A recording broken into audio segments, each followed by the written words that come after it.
మహాత్మా గాంధీ విశ్వవిద్యాలయం పరిధిలోని degree 1, 3, 5 semester పరీక్షా ఫలితాలను ఉపకులపతి ఆచార్య ఖాజా అల్తాఫ్ హుస్సేన్ విడుదల చేశారు. ఫలితాలను యూనివర్సిటీ వెబ్సైట్లో పొందుపరిచారు. డిగ్రీ సెమిస్టర్ ఫలితాలను విడుదల చేసిన సందర్భంగా ఉపకులపతి ఆచార్య ఖాజా అల్తాఫ్ హుస్సేన్ మాట్లాడుతూ, నిర్వహణ, ప్రణాళిక, మూల్యాంకనం సైతం పారదర్శకంగా నిర్వహించి ఆదర్శంగా నిలవాలని అన్నారు.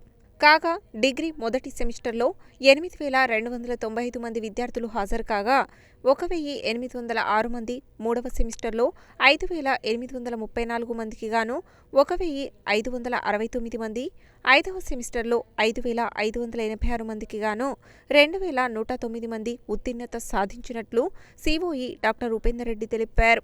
రీవాల్యుయేషన్ కొరకు జనవరి 22వ తారీఖులోపు ప్రతి సబ్జెక్టుకు ₹200 రుసుము చెల్లించవచ్చునన్నారు.